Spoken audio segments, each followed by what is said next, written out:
Hello everyone, welcome back to Arts 2816. This is the Week 9 lecture on globalism and its discontents. As you can see, the format of this lecture is slightly different to how I've uploaded them for the last couple of weeks. Instead of a long video file, I'm just recording this introduction, and then I'm going to put an audio file over the top of each of the slides for the rest of the PowerPoint presentation. Please make sure you press play on each slide in order to hear the corresponding part of the lecture. The reason for this is simply that I wanted to include a series of videos from Joe Stiglitz, as you'll see. I worked very hard on trying to think of a way to put both my lecture and the videos into one long file, but failed, so here we are. I'm not actually sure which style of presentation you'll prefer. On the one hand, we lose continuity, but on the other hand, you get to listen to the lecture in your own time and to make sure that you understand everything before moving on.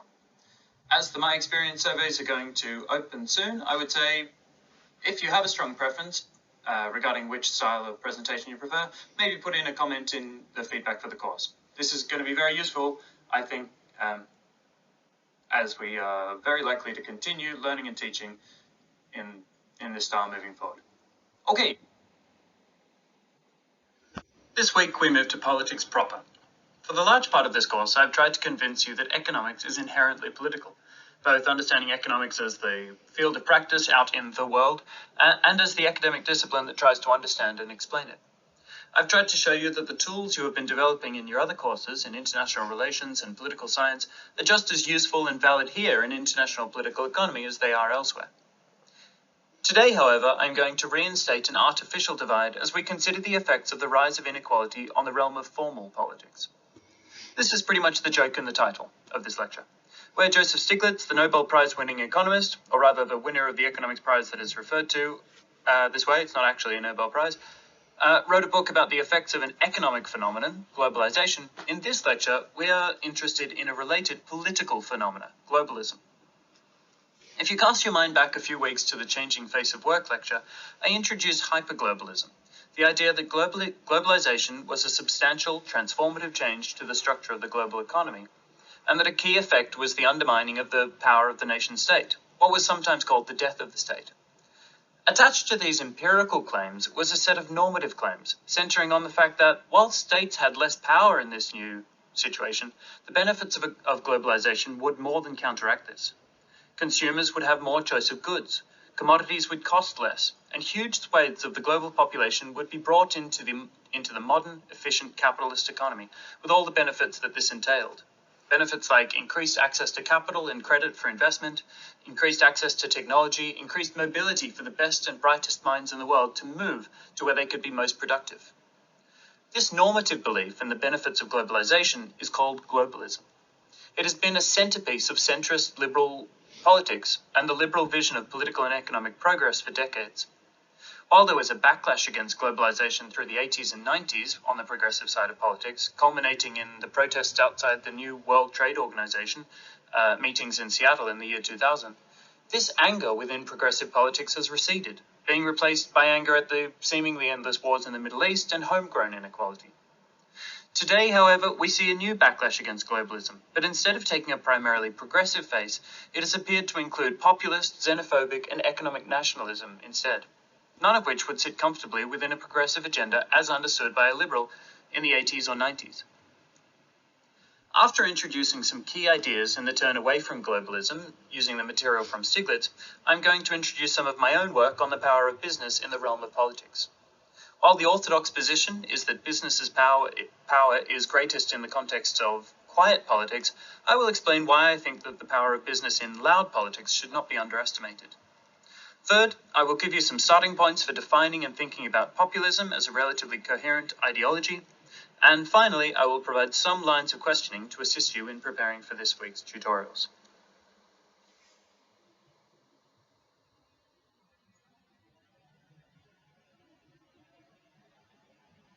To give you some background on Joseph Stiglitz, as I've already said, he's a highly decorated economist. He's usually understood as a Keynesian or a post-Keynesian of some sort. He's also an interesting figure in that he moves between the realms of the academy and the world of policymaking, both at the domestic and international level, quite a lot. He was the chief economic advisor of the Clinton administration in America for quite a long time, and he was also the chief economist at the World Bank for a period. In 2002, he writes this book, Globalization and Discontent. It's, as I say, much closer to the peak of liberal or progressive liberal discontent at globalization, arguments that centered on the inequality of globalization, the fact that millions of people in the global south are working in sweatshops in order to enable the cheap consumption of Western consumers. Things like the negative effects of global finance on state power and the well-being of people in the advanced and developing worlds. And then in 2017, he revisits those arguments in light of what was unexpected from the liberal progressive position of a backlash against globalization for completely different reasons. So he's revisiting the arguments in light of things like Brexit and the election of Donald Trump. In order for you to engage with the comments on the next couple of slides, here is the initial argument from 2002. I'm taking this largely from an article written by Will Hutton, but I would say that both books are very much worth your time, if not just for the ideas, but also for the economic history. So Will Hutton in 2002 summarizes the first book's argument as the following. Stiglitz claims that a new doctrine holds. What the financial community views as good for the global economy is good for the global economy and should be done. The IMF, Stiglitz claims, has become the servant of the financial system it used to shape. He explains this change as having three essential causes. First, there is no longer an intellectual belief that markets fail. Second, the IMF has been allowed to become poorer as faith in government nationally and internationally has dwindled. So it's a trust argument. Keep that in mind for when we come to my material in the second part of the lecture. And the third cause of this rise in the new doctrine is that the IMF has had to enlist the support of great international banks when it lends to countries in trouble. I.e., as the IMF has become poorer, it has had to go elsewhere for sources of funding, and particularly the international banks.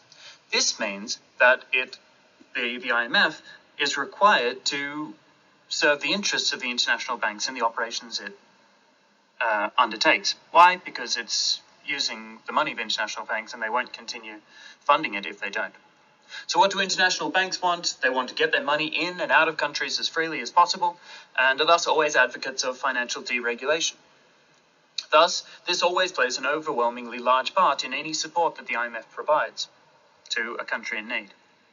And because countries have to borrow in dollars, the interests and preoccupations of American banks and the US Treasury have become paramount, reinforcing the bias to make countries bend the knee to the interests of Wall Street rather than pursuing things like full employment, growth and economic growth and the maintenance of their social contracts.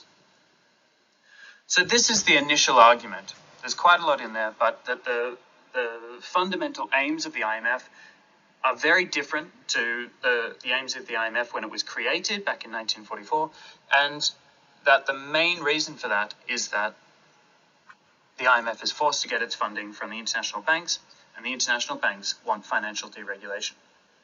Let's have a look at what Stiglitz says about the situation today.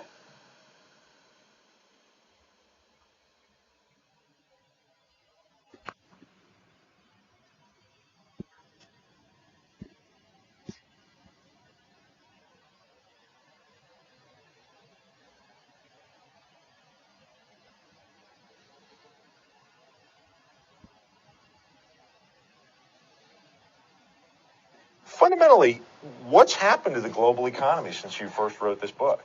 Well, one of the motivations for writing the book was I wrote my original book, Globalization and Discontent, after having been chief economist of the World Bank and seen how globalization had hurt many of the countries in the developing world.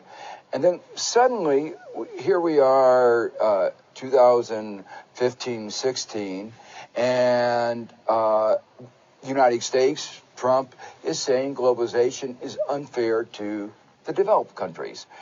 And you have this sort of weird situation where our political leaders say globalization is good for everybody, and you have people in the developing countries and now in the developed countries saying globalization is bad for them.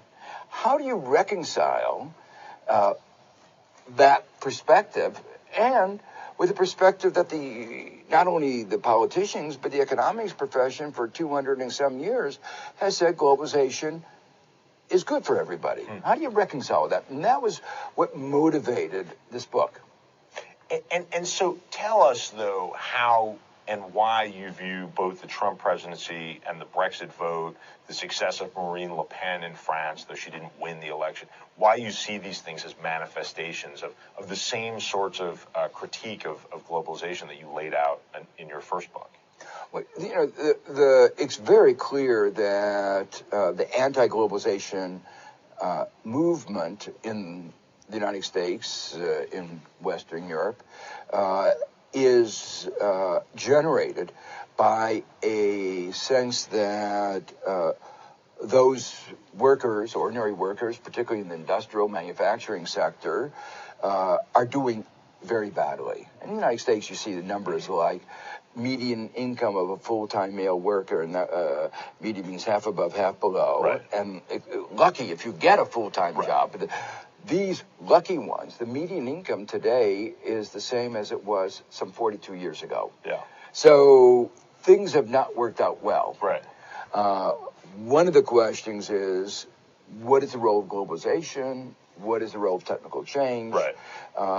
What is the role of the changes in the rules of the market game that began, say, with Reagan in 1980? So there are many forces at play. One of the points I try to raise in this book, Globalization Ranks Discontinues Revisited, is that globalization has played an important role. These other forces are there, but even if these other forces weren't there, globalization would have confronted these ordinary workers with big problems, and it's exacerbated the problems that they would inevitably have had given these other changes. One of the things that's striking about this updated version of the book is, you note.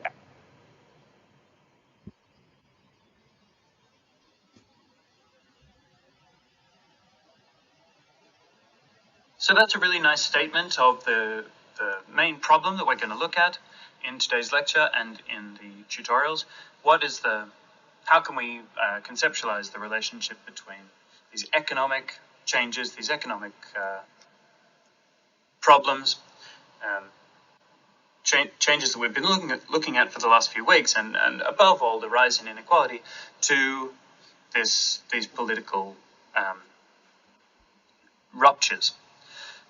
In order to just give a bit of a balance to this side, I think it's useful to say at this early stage where we set out the problem that it's not all one directional, and that behavior in the political realm is important. So here's a couple of quotes that I think introduce some ideas of how we might start to think about behavior in the political realm. So the key point that I'm trying to establish here again is that the effects of economic changes are not deterministic. So there are choices, and we have to understand dynamics in the political world to understand these political ruptures as well. So one way of doing that is to think about the failures of the left. And David Gow, in a piece in 2015, which sort of really wonderfully precedes the election of Donald Trump, writes, 25 years after the collapse of communism brought unprecedented growth and redistribution of global wealth, a failure of leadership and a wave of economic nationalism threatens to return to the dark ages of protectionism, isolationism, and xenophobia. So who is this failure of leadership from? The liberal, progressive wing of politics, which became dominant, orthodox, unchallengeably orthodox through the 1990s and 2000s. David Gow goes on the next page, yet the democratic left, both in the United States and Europe, has failed to articulate an alternative narrative or promote a more equitable solution. As a result, Politikverdrossenheit, a German word for being fed up with politics, is a new buzzword to describe widespread alienation. So how do we describe this alienation according to Gow? Not just what's going on in the realm of economics, not just the rise of inequality as a result of globalization, but also the failure of the leadership that had this unprecedented degree of power and opportunity through the sort of hegemonic moment of the 90s and 2000s. Here's Stiglitz again, developing the economic side of this today's problem.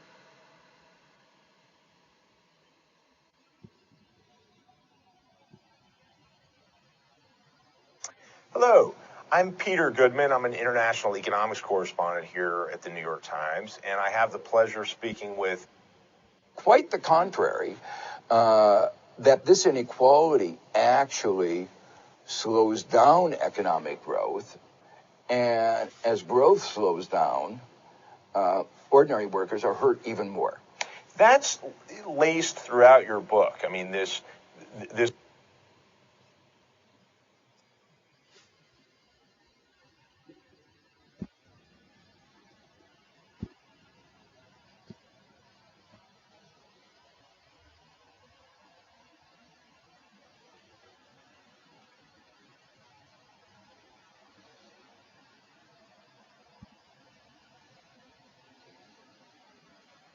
That's laced throughout your book. I mean, this understanding that when there's greater economic inequality, there's less quality growth. Why is that? What is the mechanism there? Well, there are several mechanisms, particularly of how globalization has adversely affected economic growth. The most obvious is that think of yourself as a manufacturer of any product. You look around the world and you say, where's the cheapest place to produce it? And globalization has made it very easy to put your factory in China or Vietnam, and then it ensures that you could bring the goods back to the United States duty-free or very low duties. So it's better to make your factory abroad than in the United States. We have tax laws that say if you produce abroad, you are treated more advantageously. And that's not going to be changed by the Trump bill. They're going to change the way you are advantaged, but they're not going to change the fact that you're advantaged. And then the trade agreements give away one of America's strongest advantages, which is our system of property rights, security of property rights. And what they say in the provisions in almost all the agreements that investors investing abroad have even more property rights than they have in the United States. So we're really encouraging through these trade agreements investment abroad, and that obviously hurts American workers particularly. There's another factor that because American workers are now competing with the massive workers in China and Vietnam, particularly on the unskilled side, that drives down wages. And when people's income goes down, and it's been a stagnant income, they don't demand as much. And so we face a problem of deficiency in aggregate demand. There's less consumer power. There's less consumer power. And that means less investment in lots of other things like in non-tradable goods, restaurants and whatever. And so these two mean that we have less investment in the tradable sector, less investment and less consumption in the non-tradable sector, weaker growth overall. Does this tax bill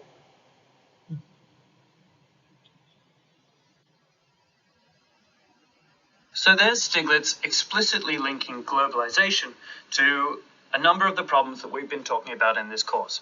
Things that I've been relating or linking to this idea of secular stagnation, a slowdown in growth rates, a rise in unemployment, a lowering in the quality of work, when there is work available, and persistent shortfalls in aggregate demand. He also makes a claim which I think is worth exploring a little further. He claims that the American tax code provides advantages to producers who offshore their labor, who go overseas to do their work. I don't think it's sort of intuitively clear why this would be. So I've got a way of explaining at least one logic that could explain this claim. I'm not entirely sure that it's exactly what Stiglitz is thinking of, but I think it's a useful point. This is taken from an article, a short article Danny Roderick wrote for, I think, Foreign Policy in 2017. I've provided the link to it on this slide. So Roderick claims that certain modes of outsourcing labor can undermine the norms the norms that have been produced within a society regarding what is an acceptable mode of production and what is acceptable in terms of redistribution. Which is to say that there's what he calls social dumping, or an undermining of the social contract through certain modes of global production. Think about these 4 different ways of outcompeting a rival producer. 4 different scenarios. 3 of which are legal and 1 of which is not. Firstly, assuming that Harry and John are both producing in America, firstly, we can say that Harry could work really hard, save a lot, invest a lot, come up with new techniques, or invent a new technology, and can outcompete John that way. This will result in John and his employees losing their jobs. This is broadly a good thing. That's the whole point of market capitalism, that we compete against one another and that the most efficient modes of producing win. And then they become the norm across that market until someone else innovates. Secondly, we can say Harry gets a competitive advantage over John by finding a cheaper supplier in Germany. Which is to say, he might get parts or raw material or something like that from Germany, and this will enable him to produce the final commodities a little bit cheaper. He'll be able to pass those savings on to the consumer, charge $5 or $10 less for the final product, and will outcompete John this way. Again, this is legal. Thirdly, he can offshore the labor. He can drive John out of business by outsourcing to a supplier in Bangladesh, which employs workers in a 12-hour shift, in 12-hour shifts and under extremely hazardous conditions. So he can set up a sweatshop in Bangladesh somewhere, move the labor to Bangladesh, and reduce the costs of the final commodity that way. This is legal within the American tax code. Finally, we can say that Harry could import Bangladeshi workers to America under temporary contracts and put them to work under conditions that violate domestic labor, environmental, and safety laws. Which is to say that Harry could set these Bangladeshi workers to work in an American factory under exactly the same conditions as they would be working in Bangladesh, for the same amount of wages, for the same period of time, under the same, safety conditions, etc. Roderick's point is that scenarios 3 and 4 are exactly the same from an economic perspective. Exactly the same work is being done under the same conditions of production. Materially speaking, these things are exactly the same, except in different countries. However, one of them is legal and one of them is not. And his point is that certain modes of offshoring enable Harry to undermine the social contract which has been built up in America between workers and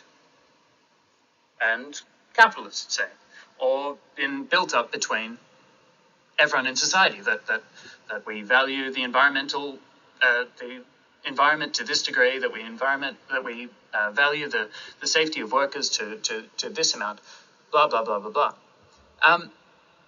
And it's entirely so not only does Harry, by choosing option number 3, by outsourcing the labor to Bangladesh, not only does Harry get to cash in on the fact that there's there's cheaper workers in Bangladesh, but he also doesn't have to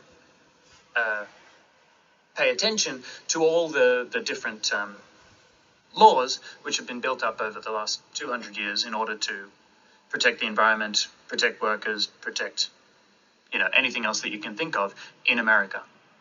So he gets an advantage relative to John by skipping out on all those sorts of conditions. This is an important point, I think.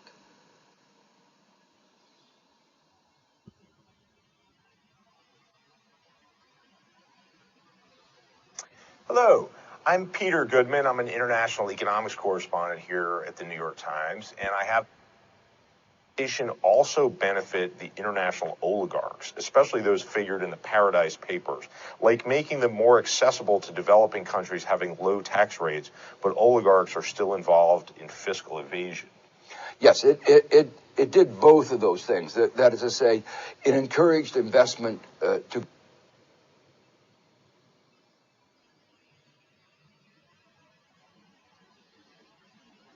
Hello, I'm Peter Goodman. I'm an international economics correspondent here at the New York Times, and I have the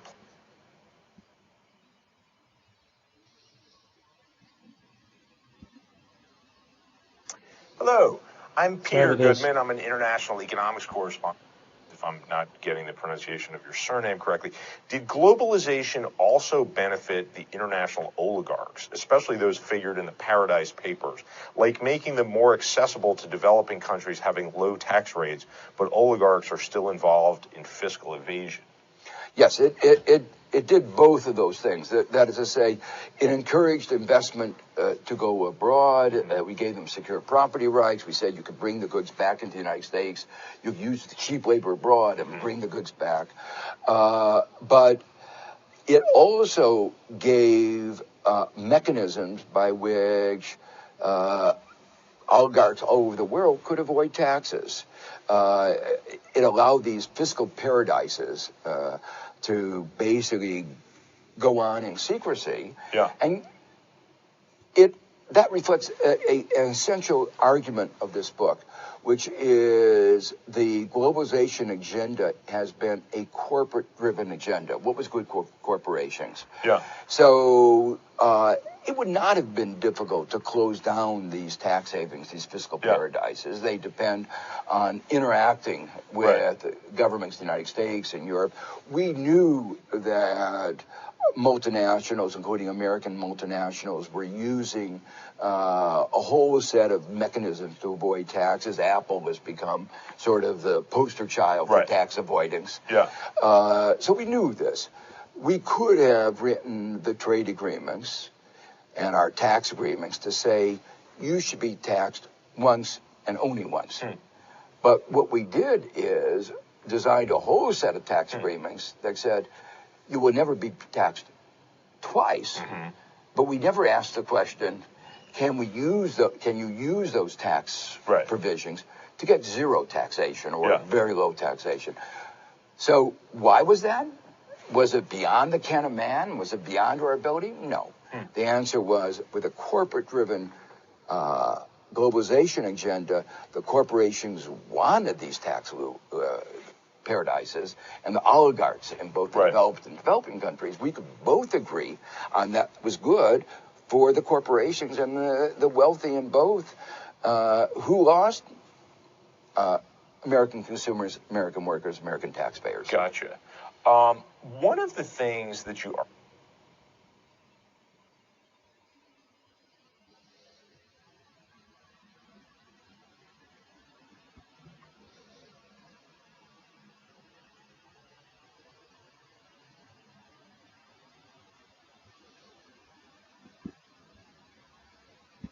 the things that's striking in your treatment of the Trump presidency in this book. We hear a lot from President Trump that Americans have been fleeced in international trade negotiations. Mexico, China, Korea, they're ripping us off. We've been naive.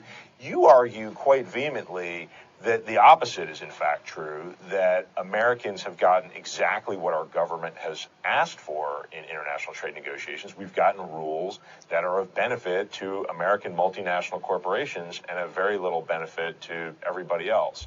Tell us about that. How have these trade rules been crafted? Well, I've been watching these trade agreements for 30 years. I was in the Clinton administration as chairman of the Council of Economic Advisors, and we talked about what should go into those trade agreements. I think it is laughable, the idea that we were fleeced or that they had more power than we did. I was just in South Africa talking to the trade minister there, and who has to interact all the time. Yeah. And he said, it's really a laughable proposition that the developing countries, got what they wanted and we were taken advantage of. The problem is with what we wanted. The reason that the trade agenda is so driven by our big corporations is how it's conducted. It's conducted in secret. The corporations tend to be at the table.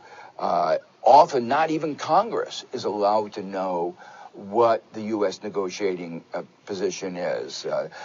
In the negotiations of the Trans-Pacific Partnership, TPP, there was a big fight of whether the head of the Senate Finance Committee, who oversees the trade negotiation, could see what the U.S. trade position was. Yet the corporations are really at the table. And in a way, you can see what happens when U.S. trade negotiators are not at the table. The trade negotiators in TPP of the 11 other countries have been talking about how to proceed without the United States, now that it's dropped out. And they're dropping a lot of the, what I call very ugly provisions that American corporations had insisted our trade negotiator had put in. Provisions that would have raised the price of drugs, for instance, and may have reduced accessibility to generic medicines. Those have been taken out of the agreement because what they say is without the U.S., they're beating them over the head and saying we insist on those provisions which help American pharmaceutical companies. If you don't put those in, no deal. It's ironic, though, because the big pharma, which push these provisions, doesn't create many jobs in the United States. It is one of the groups industries that has excelled in tax avoidance. So it doesn't really make a big contribution to our national treasury. What it does is among the most effective lobbying. Because they have all these profits which they can use for lobbying. And because we have these a framework which allows corporations to make huge donations and lobby, that's why we get. So the K Street, Cayman Islands corridor benefits and everyone else not so much. That's basically, I like that way of putting it. Okay.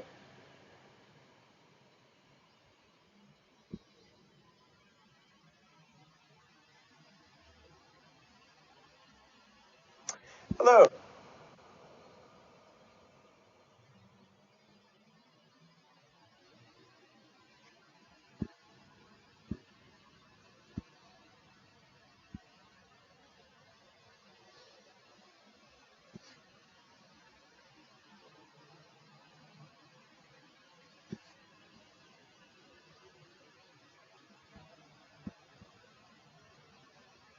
That's the last word I have for you from Stiglitz directly. Obviously, linking those two clips is the idea that Stiglitz doesn't think that any of this was inevitable. Globalization could have been managed differently. I think it's also worth drawing your attention to his claim in the second clip that a lot of the influence of the very big corporations on things like trade rules and tax rules relate to their ability to access policymakers and to communicate with them outside of the public limelight, which is to say what I in the literature are going to call quiet politics in just a moment. So Stiglitz's story as a whole is that the globalization of the new world order is very similar to what we've been calling financialized globalization, and this globalization path and the particular nature of this globalization has been a corporation-driven agenda. So we can fit this within our framework of understanding financial globalization from last week's lecture, if we like. I'm not going to bother explicitly, but I'm sure you can do that for yourself.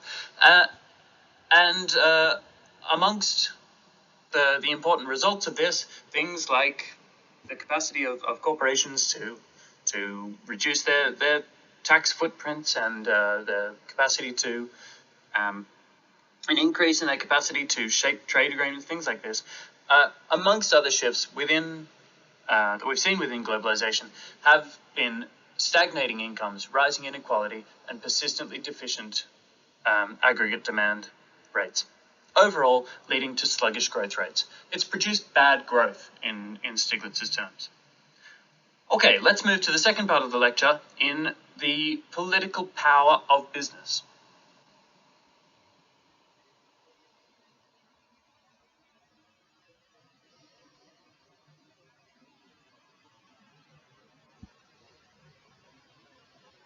That's the last word I have.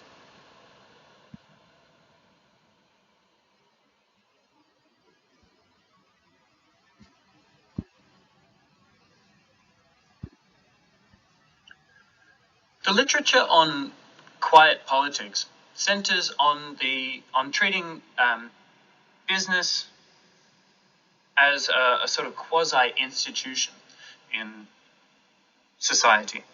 I say quasi-institution because obviously business doesn't work like a regular institution. There's no clear code of conduct or set of norms or rules that a normal institution, like a university, say, would have. There's no documents. Business is not unified. When a business leader writes an op-ed in a newspaper or goes on television, does an interview, he or she doesn't speak for all business. There are also ways that businesses are pitted against, business interests are pitted against each other. Say, big business as opposed to small and medium enterprise businesses. Also, obviously, all businesses are competing against other businesses. So this is a particular, when we talk about government and business, or government and business and labor or media in this literature, it's a metaphor, and we're talking about a quasi-actor or institution that we know doesn't exist in reality, but it's useful to think of in these ways. Taken in those terms, the first point to understand is that government and business, at a very fundamental level, both have some important advantages in power battles that they have with one another. For government, and this is just not in any particular country, this is just within a liberal state generally. For government, the key powers are that they have the use of force as a final resort, and so ultimately the power to tax and set and enforce the law. Secondly, government is organized and can, when functioning, operate as a whole. It's not disaggregated in the way business is. On the other side of the ledger, for business, the key power resource that appears is the fact that government needs business to function in order to retain legitimacy. And so business is able to demand conditions that make business's success viable in a way that other factions in society, things like labor or the media, cannot.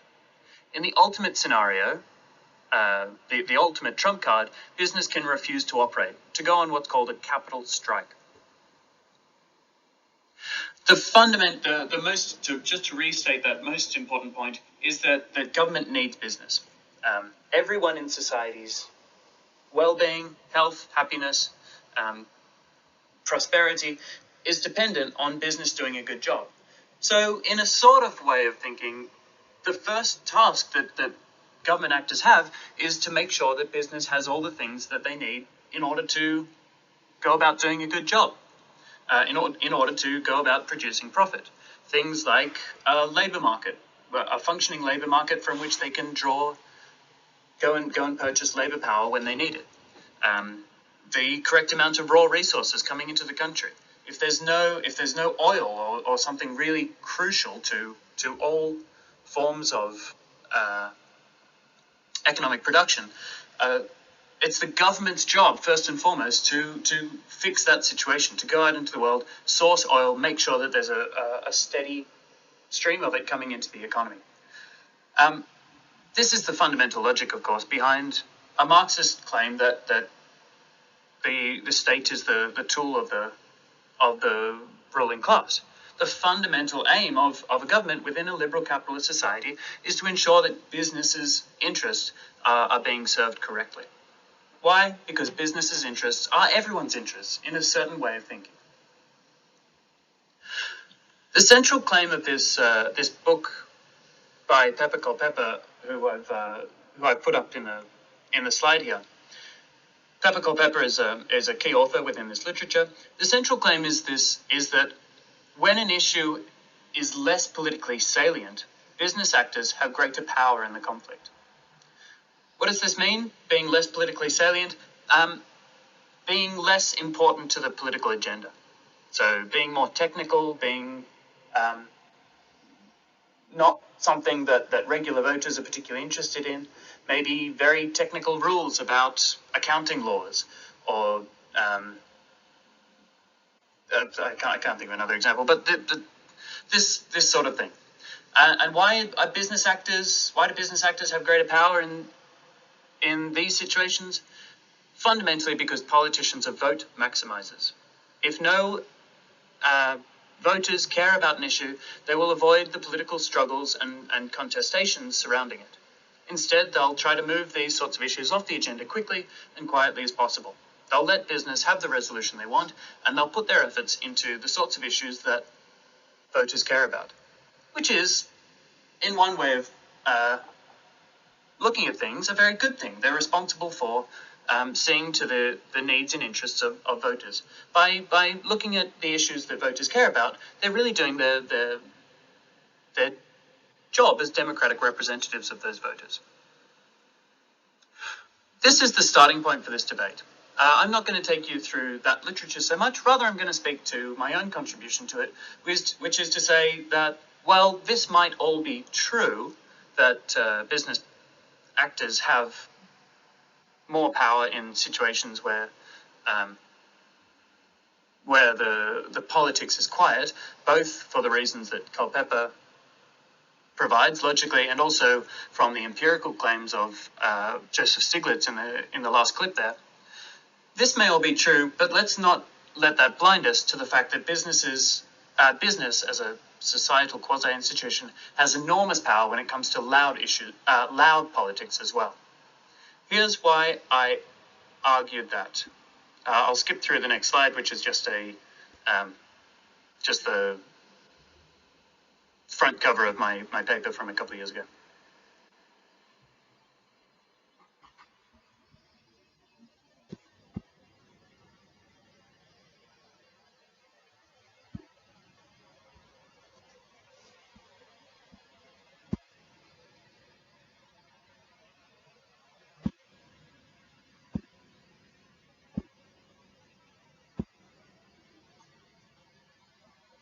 Here's my argument on the loud power of business.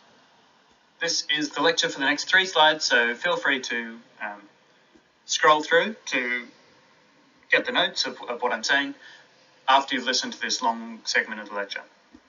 This is, as I say, based on the 2016 paper, Governing in a Trust Deficit, which to my knowledge, no one has ever read. But, feel free. If you can't find it, give me a buzz and I'll send it to you if you're interested. The essential claim that I make is that trust features in the political power of government and business actors in different ways, and that this has very important ramifications for understanding what happens when there's a fall in trust in society generally. What do I mean by a fall in trust in society generally? Something quite akin to what we're experiencing at the moment, it turns out. A rise in apathy, a desire, as I've said in a couple of the tutorials now, of the electorate to tune out of politics and stop listening. a belief that the system is rigged and that it doesn't matter who we vote for. So why should we vote anyway? If anyone remembers, like Russell Brand's anti-voting campaign back in sort of 2016 or 17, I feel like, around then. So there's sort of a generalized increase in distrust, or a fall in trust in society, or a fall in trust in society's institutions by the public. And this is sort of generalized. It applies to government actors, but it also applies to business. It's not like people are like, well, politicians are corrupt, but at least business actors are all nice people. And there's also been a fall in things like churches as a result of pedophilia scandals, primarily. There's been a very substantial fall in trust in media. There's been a fall in trust in all sorts of institutions. Academics still do pretty well. We're a clear outlier to this whole phenomenon. But across society, there's been across liberal societies, there's been a fall in societal trust. To understand this, we need to think about a few of the less obvious conditions that affect the respective power of business and government. Beyond the powers that result from their structural positions, i.e. the things that I began with on the previous slide, the fact that the government, at the end of the day, has a monopoly of the use of legitimate force and can enforce its decisions using police and the army as backup. It can enforce its laws. And the fact that business, structurally speaking, needs to be doing well in order for everyone in society to be happy and healthy and getting the things that they need in order to live. Beyond these structural points, we can start to say more about the advantages that fall to business in their conflicts with government.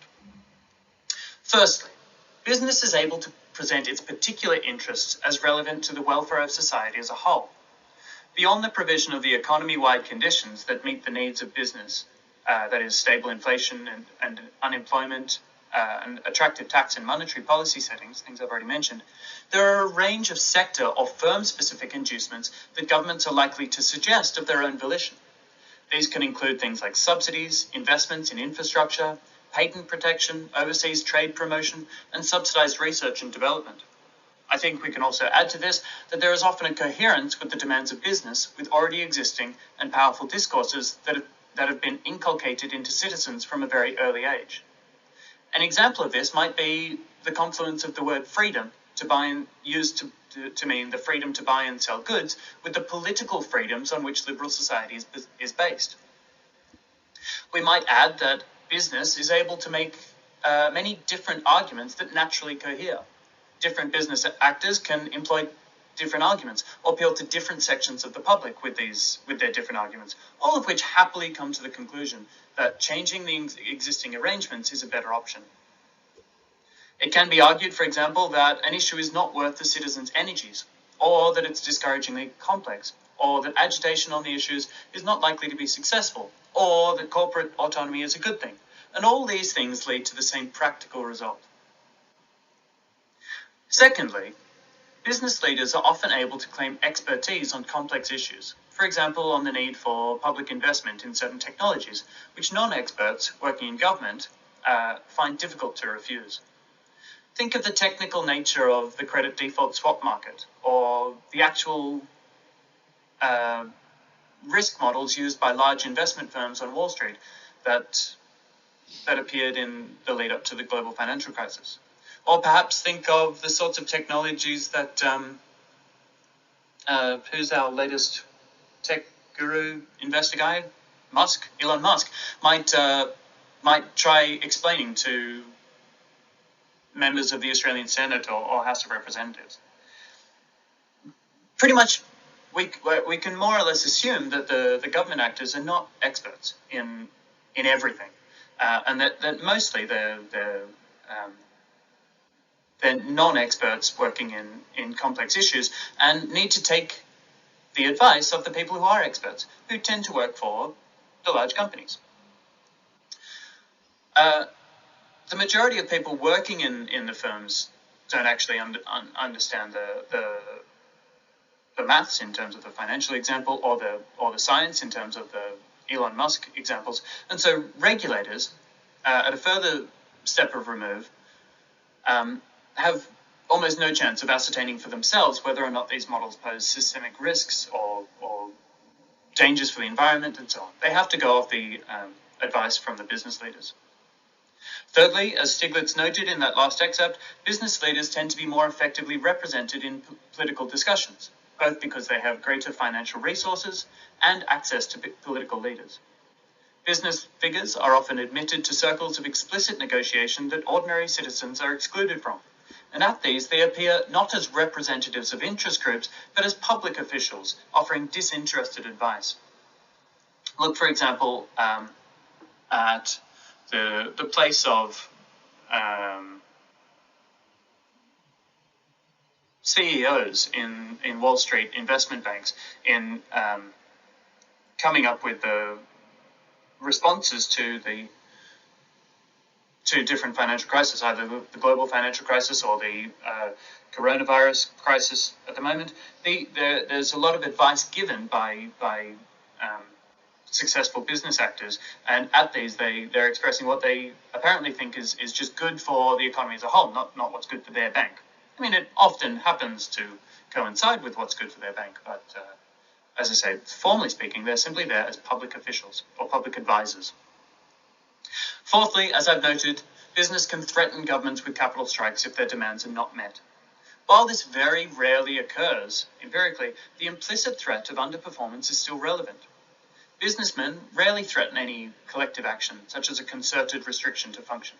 Ordinarily, they need only point out the costs of doing business and simply predict, rather than threaten, that adverse consequences will follow on a refusal of their demands. In this sense, their threat appears not as a threat, but merely a statement of a consequence of a government action, which no particular person will enact. Rather, market forces will prevent business from functioning properly. Fifth, business is often placed in such a way that its aims are to maintain the status quo and to silence the radical voices calling for change. A really good example of this might be the Sanders or Warren or even Yang presidential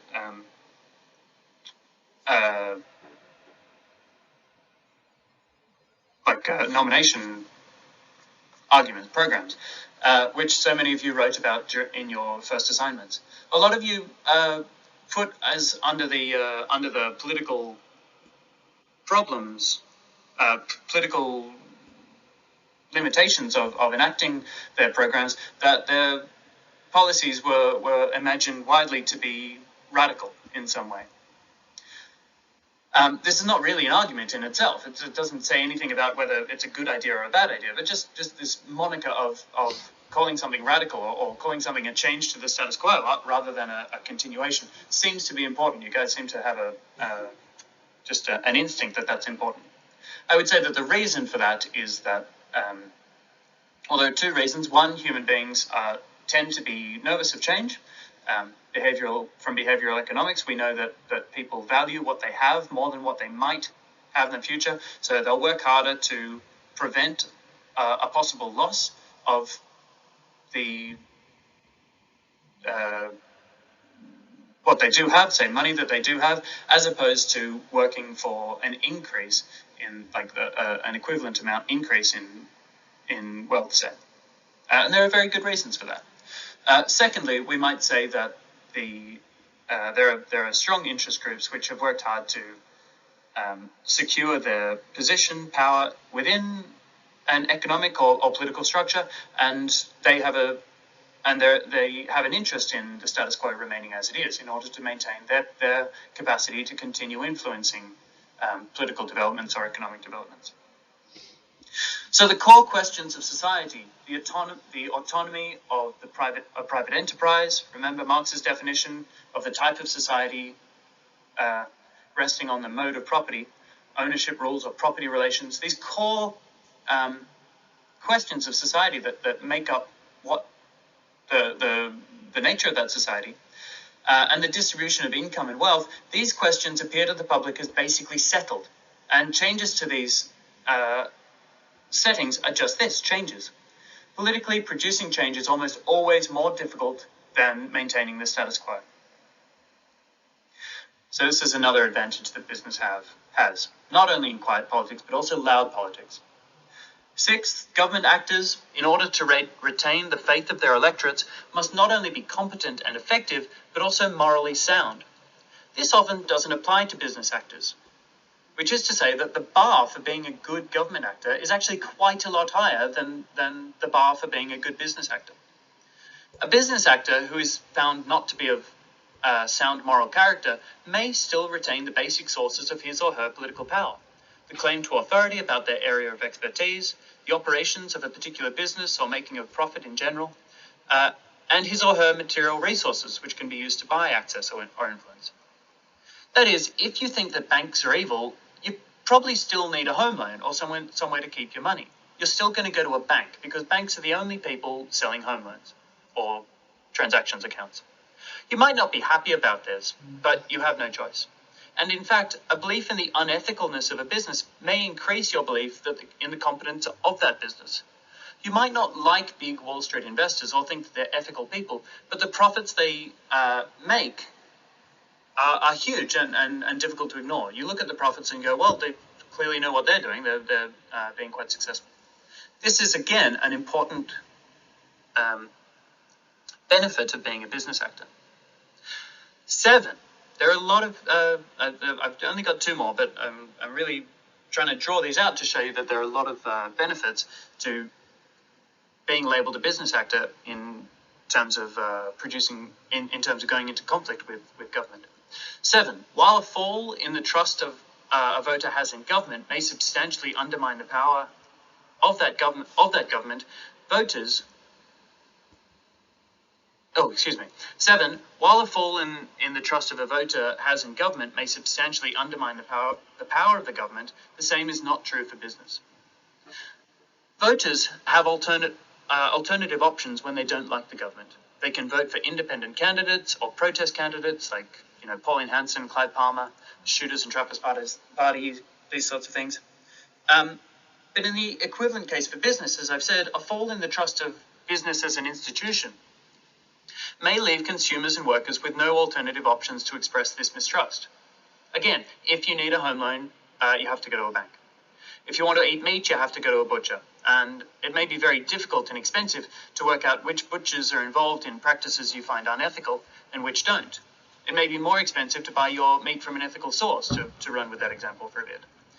Likewise, as a worker, the cost of refusing employment by a business you mistrust on ethical grounds might be unemployment. There's not choice in the same degree as there is in the political sphere. For this reason, a fall in trust in a particular business may not diminish a consumer or employee's engagement with an entire sector or business as an institution as a whole. So if a business actor does something very bad, is caught, doing in some kind of sort of widely accepted misconduct, let's say a sexual misconduct, seeing as we're talking about an election coming up between Joe Biden and Donald Trump, the fall in trust for this business individual may not result in a fall in the operations of that business or as a whole necessarily, or that sector or that industry. Finally, in terms of perceptions of competence, when government fails, it fails publicly and clearly. It is obvious who has failed and what they failed at.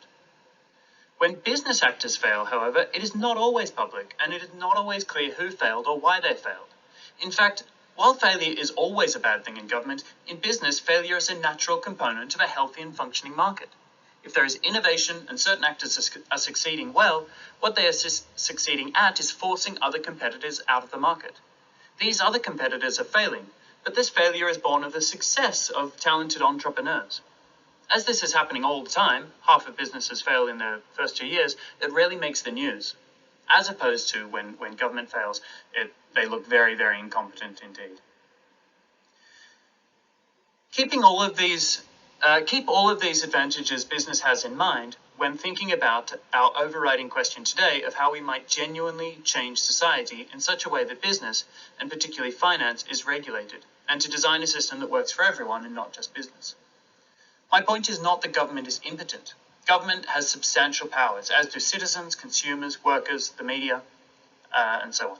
But the special powers afforded to business must be acknowledged and remembered when we try to think about and explain their success in shaping financialized globalization and continuing to shape the political structures that populate the world.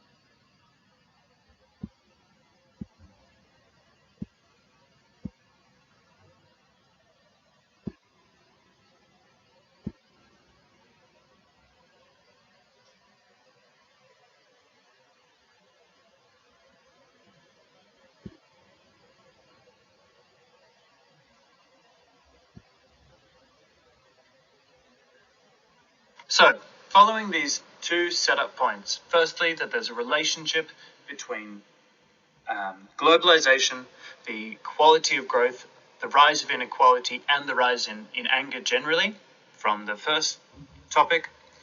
And secondly, to this theoretical point that there are particular reasons why business interests and business actors are privileged in political contests over the interests and actors from other sectors of society.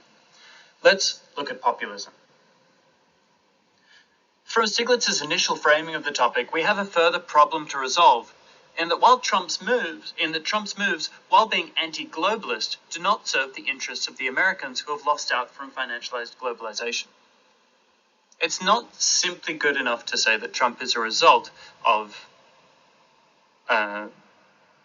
this rise in inequality, because Trump hasn't done anything about the rise in inequality. If anything, he's exacerbated it. Things like the very substantial corporate tax cuts, obviously.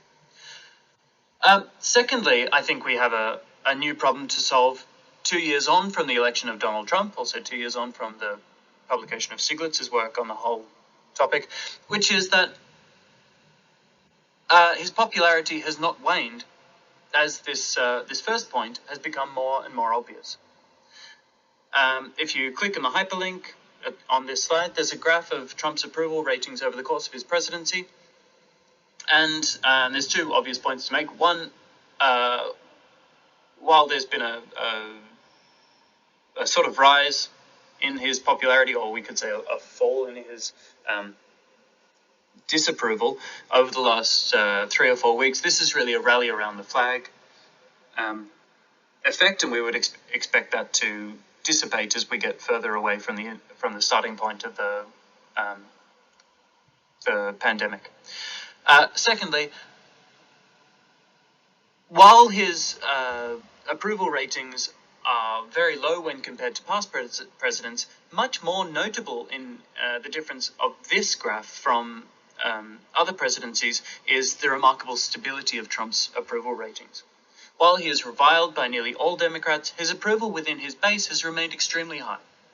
This is, in my opinion, an electoral liability for Trump in the 2020 election, his apparent disinterest or lack of ability to reach out beyond his base.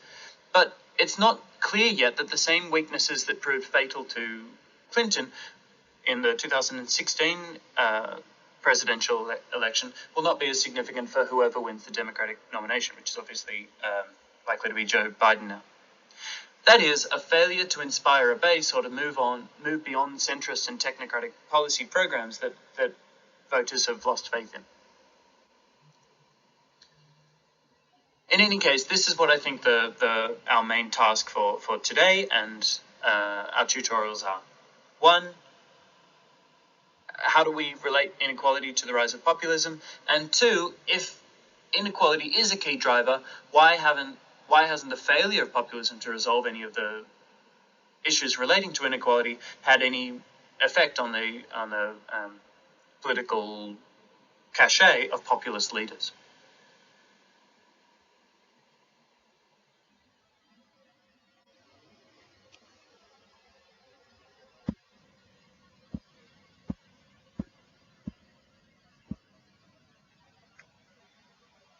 What's going to follow on this slide and the next is not necessarily my direct answer to these questions, and it's not a schematic approach to populism. Instead, what I'm going to offer you is what I think is a useful tool for answering the questions I've posed, in some reflections on what populism actually is. I will frame it in relation to these two problems of, one, why Trump was able to succeed on an anti-globalist platform but offer no actual solutions to the problems of globalization that were felt by disaffected voters, and secondly, to the problem of why his approval ratings have remained relatively stable despite this apparent shortcoming. What I'm going to do is describe populism as a set of narrative tropes, rather than any sort of coherent economic paradigm, as some other people have tried to do. Okay, the first point is that populism is not a new phenomenon. It has appeared in different guises as far back as the 1860s in Russia, when Russian elites tried to agitate people against the Tsars and the police, and essentially failed badly. The political movement failed, and they were quite a lot of them were killed by the Tsar. In fact, drawing from this oldest historical precedent that I could find, I think it's quite reasonable to say that populism almost always emerges from elite circles rather than mass movements, despite drawing on a narrative of representing the masses, the silent majority. This is language which has been used in Australia, the silent Australians or the silent voters, but Trump is a better example of this. He sort of presents as representing the masses, the every movements against the elites in Washington, D.C., but he obviously emerges from an elite circle. He's an incredibly rich man. He was always a very rich person. The second element that I can find is that there are a number of common elements to all populist narratives. First, there is a belief that society has been corrupted and needs to be restored to a former state of purity. So there's in this sense, all populism is regressive in the sense of returning society to a previous state. And as such, it draws on a nostalgia as part of its arsenal. I'm happy to include left-wing economic populism within this, such as Bernie Sanders, who's able to point out that Americans could once earn a living that enabled them a share in the increasing prosperity of American society, and link this claim to the possibility of upward mobility and life improvement in the future. I'm just going to leave as an open question for the tutorials whether left-wing outsiders such as Bernie Sanders should or should not be included as a populist. I'm undecided on the matter, and I'd be interested to hear your opinions. Secondly, on the list of common elements to all populist narratives, there's a belief that power comes from uncorrupted, pure people. So first is that society has been corrupted and needs to be restored to a former state of purity. Second is that power comes from uncorrupted, pure people. Populism, therefore, is an anti-pluralistic discourse. The solidarity of a real, unified people are at the heart of a populist story, not any minority that is achieving equality or newly promoted status. So the story about progress is very different to the 90s centrism that centered on things like multiculturalism and the rise of minorities with it to a state of parity and equality with the global masses. Instead, progress here comes from the empowerment of a singular, uncorrupted, pure people. The third element of all populist stories is that there is a moral narrative at the heart of a populist program that pits against one another a dual hero and a dual villain. The dual hero is the leader and the true people. They are one and the same in this moral story. The dual villain is the external threat and the internal traitor. For Trump, the external threats are foreign countries that take advantage of the United States and those that would come to and those individuals that would come to the United States illegitimately. Mexicans who are rapists, drug pushers, and murderers, according to Trump. The internal traitors are the elite political classes who have thrown away US power in trade negotiations, weakened borders, and allowed the true people to languish economically in the name of progressive, liberal, in the American common usage sense that I've been using at all this lecture, agendas. So there's these a dual hero and a dual villain pitted against one another. The fourth element is that while the sources of power in the moral story lie in the solidarity and unification of the true people, the enactment of power is the moment at which the leader transgresses. The leader barges into spaces of power, taking with it the idea that the body is bringing the people with it. The body of the leader is bringing the people with it. They are one and the same. And so the people experience this emotional journey of redemption via this physical performance. The transgression of mixing the high and the low culture of the people and the high, the vulgar and the educated, the well-bred and the low are all very valuable. So Trump embodies these wonderfully all the time. He flies his own private jet but eats KFC on it. So what's the figure of the leader within all this? The leader must mirror the people in some respect, be of the people, but also be exceptional of the people. And secondly, he, it's almost always he, must appropriate the symbols of power. This leaves open the possibility of a multiplicity of ways to perform populist leadership. Women and people of minority may be able to draw on the power of transgression simply by holding positions of power. As I say, most of the time, populist leaders have been men thus far, but it's quite possible to imagine women holding these positions of power, because that in itself would be a transgression, and if it's framed as an offence to the sort of existing elite sympathies and norms of sort of orthodox, centrist, liberal political discourse. It's quite easy to imagine this, is what I'm saying. Finally, on the subject of the leader, the key distinction between populism and orthodox politics is the empowerment and empathy with the leader, the individual, rather than voting programmatically. This is the explanation of how Trump can maintain his approval rating despite consistent failure and programmatic incoherence. He is attractive to his base not because of the salience of his policy ideas, but because of who he is and his ability to perform transgressive acts of power-taking. Okay, in the second slide, I'm going to turn to why populism has arisen now, but that's my understanding of the core elements.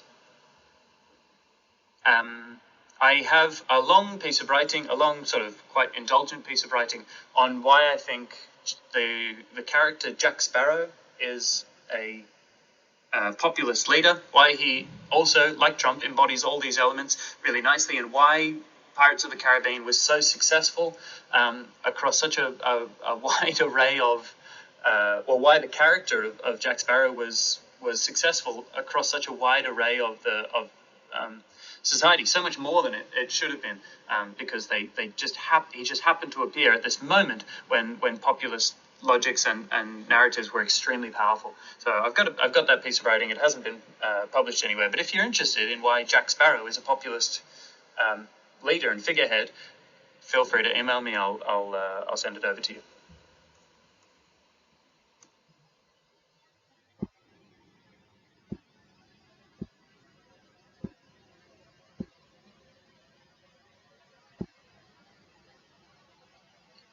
Okay, final slide with new content relates not so much to the words written on this slide, but which I spoke to in the last recording, but the question of why populism has arisen now, as in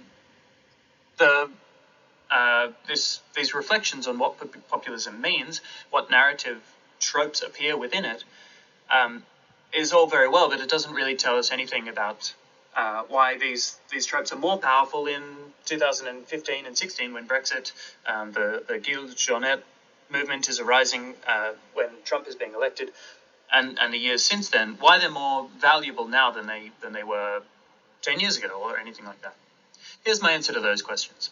Firstly, there was a powerful set of forces producing dissatisfaction amongst among voters with the status quo.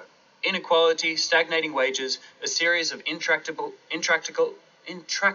foreign policy disasters, an increasing sense that the political class was incompetent as well as impotent, if not corrupt, and an increasing sense that the ruling class had an agenda unrelated to the interests of a large number of voters.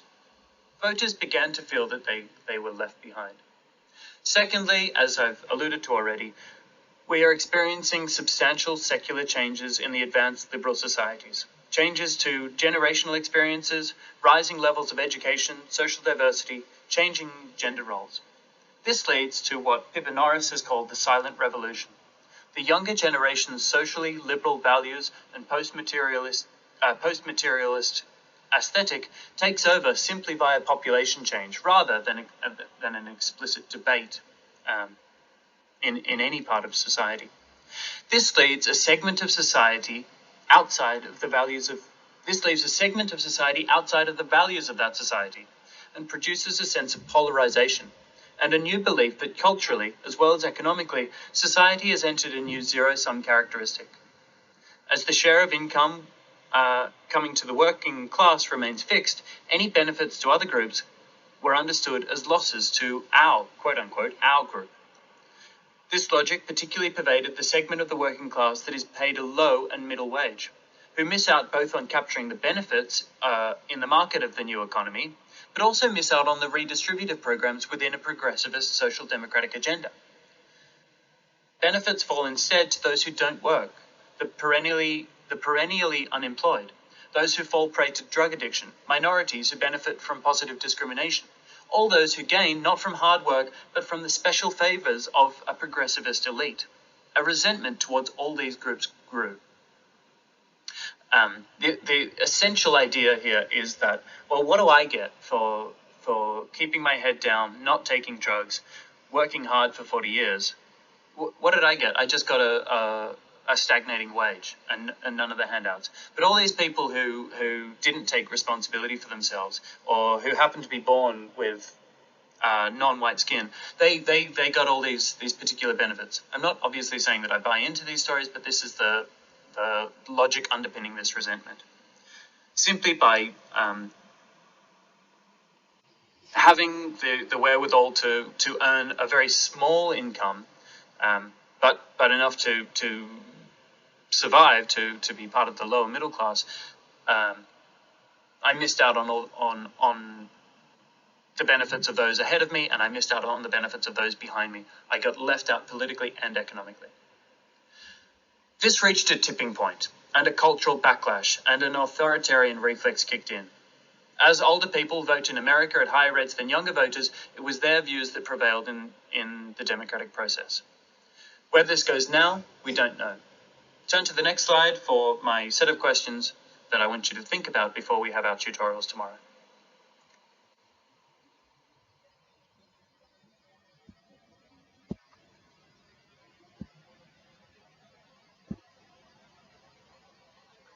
So these are the sorts of questions that I'm planning to ask you in tomorrow's tutorials.